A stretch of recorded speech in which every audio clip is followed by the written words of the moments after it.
Gloire à Dieu. Nous vous saluons dans le précieux et beau nom de notre Seigneur et Sauveur Jésus-Christ. Que son Saint nous soit béni, que sa grâce soit avec vous. Alors que nous avons épuisé il y a juste quelques jours, quelques semaines,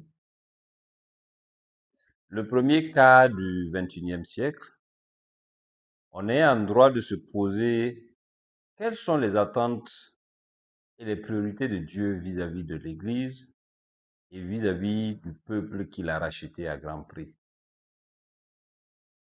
Aujourd'hui, comme je le dis, les gens sont en train de faire de l'Église ce qu'elle n'est pas. Les gens sont en train d'amener l'Église là où elle ne doit pas aller. Et il est important, pour ne pas dire il est impérieux, que nous puissions ramener les choses à leur bon sens et que nous puissions sonder permanemment la pensée de Dieu pour voir qu'est-ce que le Créateur attend de nous. Nous qui nous disons croyants, nous qui sommes fils de Dieu, qu'est-ce que Dieu attend de nous en ce 21e siècle? Comme je l'ai dit, nous avons déjà épuisé les 25 premières années du 21e siècle. Il reste 75 ans. Mais que devons-nous faire? Qu'est-ce que l'Église doit faire? Qu'est-ce que tout croyant doit faire? Qu'est-ce que tous ceux qui confessent le nom de Jésus-Christ doivent faire? Et c'est à ces questionnements que nous sommes rendus. Mais dommage, nous constatons que personne ne se pose ces questions. Ce n'est même pas une priorité pour les églises et pour certains conducteurs du peuple de Dieu. Ce qui est vraiment dommage, très dommage dans la mesure où Dieu a une attente élevée vis-à-vis de ses serviteurs. Ceux-là même qui doivent montrer la voie à suivre au peuple. Mais de nos jours, beaucoup de pseudo-serviteurs de Dieu sont en train de conduire le peuple de Dieu loin de Dieu lui-même. Et comme j'ai l'habitude de le dire, aujourd'hui, de nos jours, il y a des hommes de Dieu qui éloignent les hommes de Dieu. Et ça, c'est vraiment dommage. Et pour ce qui est de quiconque a soif d'œuvrer à ce que le règne de Dieu se fasse sur la terre comme cela se fait dans les cieux, que sa volonté se manifeste sur la terre et se fasse comme elle est faite dans les cieux. Je pense que nous devons nous donner la main, devons nous poser les bonnes questions et nous devons demander à son Esprit Saint qui est en nous, qui est sur nous, qui est au milieu de nous éclairer, de nous conduire, de nous illuminer et de nous soutenir. Parce que c'est notre aide. Et c'est celui-là qui est là pour nous enseigner toutes choses. Alors Dieu a une attente par rapport à son Église. Dieu veut une Église de connaissance et une Église de puissance. Quand vous regardez de nos jours, il y a certains qui ont la connaissance mais qui n'ont pas la puissance. Et certains ont la puissance mais n'ont pas la connaissance. Et Dieu veut que l'Église ait ces deux ailes pour voler. La connaissance, la puissance. Ces deux mamelles qui doivent nourrir le peuple de Dieu. La connaissance et la puissance. C'est pourquoi nous allons entamer une série qui a pour titre Connaître. Dieu dit dans Osée 4:6 que mon peuple périt faute de connaissance. Et l'ignorance est bien un ennemi, un vrai et véritable ennemi de l'homme. Alors connaître. C'est la série que nous allons entamer à partir de la semaine prochaine. Et déjà, nous allons expliquer quelle est la différence entre connaître et savoir. Tant bien même souvent, c'est des termes interchangeables. Tant bien même, bien de fois, il y a une certaine confusion.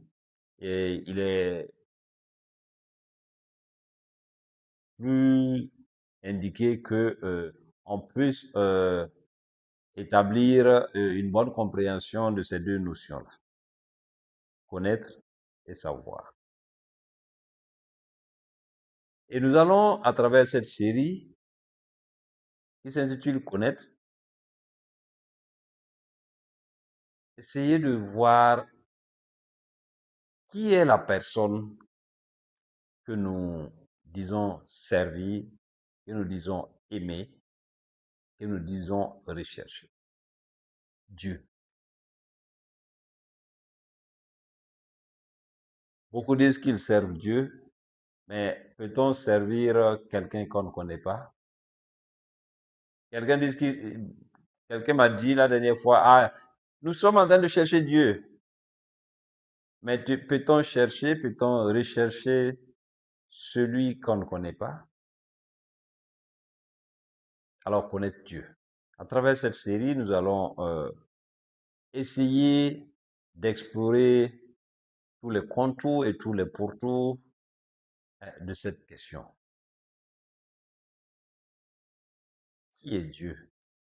Dieu, comme nous tous le savons, c'est un Dieu unique, le Dieu seul, vrai Dieu, le Dieu vivant, qui est un seul Dieu unique en trois personnes. Et donc, à travers cette série de connaître, nous allons, par la grâce de Dieu, et avec le Saint-Esprit qui va nous instruire, qui va nous enseigner, bien connaître celui-là là, qui est l'objet de notre amour. Parce que notre Seigneur Jésus-Christ dit que le premier commandement, c'est d'aimer Dieu de tout notre cœur, de toute notre force, de toutes nos pensées. Mais comment est-ce qu'on peut aimer quelqu'un qu'on ne connaît pas? Aujourd'hui, les gens se font une idée sur Dieu. Les gens spéculent sur qui est Dieu. Et il y en a même comme un de mes amis en a fait la même expérience quand il était en évangélisation dans les rues de Ottawa au Canada. Il a demandé à un passant, connaissez-vous Dieu? Mais étonné et d'un regard hagard, il dit, Dieu, cette chose existe encore? Alors, Dieu n'est pas une chose. Dieu, c'est celui-là là, qui a créé les cieux et la terre. C'est celui-là là, qui a créé les choses visibles et les choses invisibles. Et bien plus, à travers cette série qui s'intitule Connaître, nous allons véritablement connaître ce Dieu-là. Et nous allons connaître les personnes de Dieu. Comme j'ai dit, c'est un Dieu unique en trois personnes, le Père, le Fils et le Saint-Esprit. À travers connaître, nous allons les connaître avec l'aide du Saint-Esprit. Mais dans cette série de connaître également, nous allons explorer l'homme. Qu'est-ce que l'homme? Qui est l'homme? Il est très important de connaître l'homme, car le commandement qui suit, c'est aimer son prochain comme soi-même. Alors, qui est l'homme? Qui est mon prochain? Comme soi-même. Qui je suis? Qui suis-je? Et donc, nous devons, à travers cette série, demander au Saint-Esprit de véritablement nous éclairer, à pouvoir avoir des réponses à ces questions. J'aime à le dire, hein, moi je suis un homme, j'ai pas réponse à toutes les questions, mais je suis un homme qui a des questions à toutes choses. Et je ne cesse de questionner. Permanemment, je questionne. Je me nourris de l'intelligence des autres. Et tout le temps, je demande à Dieu de m'éclairer, de m'illuminer. Ne dit-il pas lui-même dans sa parole que sa gloire, c'est de cacher les choses? Et la gloire des rois, c'est de sonder les choses. Alors qu'il a fait de nous un royaume de sacrificateurs et de rois, une nation sainte, un peuple acquis à un grand prix, au prix du sang de son Fils unique, Jésus-Christ qui est mort sur la croix, pour toi et pour moi. Et à travers cette série Connaître également, nous allons connaître la création. Nous allons connaître également les lois qui régissent la création. Dieu n'agit pas au hasard. Dieu, c'est un légaliste.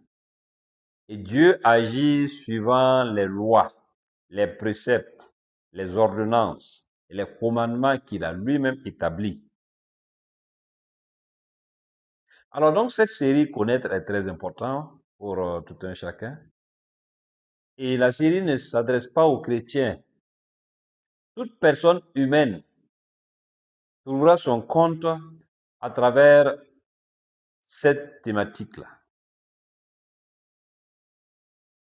Et cette série de Connaître va permettre aux hommes et aux femmes d'avoir de la lumière sur beaucoup d'éléments pour lesquels ils se posaient pas mal de questions.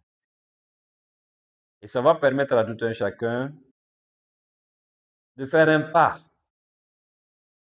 dans la connaissance de Dieu, dans la connaissance de l'homme, dans la connaissance du prochain et dans la connaissance de soi-même, sans oublier la connaissance des lois qui régissent la création tout entière. Mais nous allons également, à travers cette série, pouvoir connaître la création, qu'on appelle en philosophie la nature. La création, c'est le terme en théologie. Il est important pour l'homme d'avoir une bonne connaissance de lui-même, mais il est également bon pour l'homme de connaître son Créateur. Mais également, l'homme doit avoir une bonne connaissance de la création. Parce que la création tout entière soupire après la révélation des fils de Dieu. Alors, si vous ne connaissez pas la création, comment allez-vous faire pour avoir la révélation? Comment allez-vous faire pour être utile à cette création qui soupire?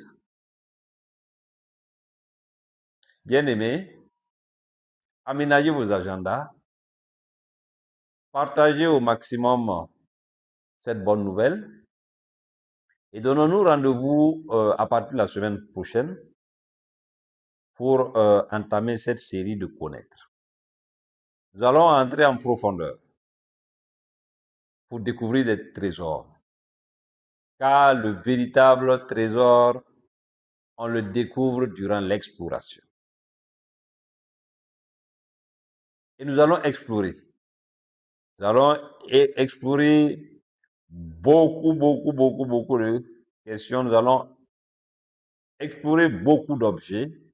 Nous allons étudier pas mal de choses.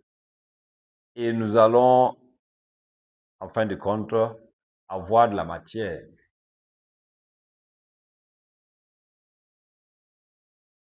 J'ai dit souvent aux gens, moi je fais des recherches en profondeur et je simplifie les choses pour le peuple de Dieu. Dieu m'a dit, apporte des révélations simples à mon peuple qui vont lui permettre de mieux me connaître, de mieux m'aimer, de mieux me servir, mais également qui va permettre à chaque homme d'accomplir pleinement ses jours et d'accomplir sa destinée sur cette terre.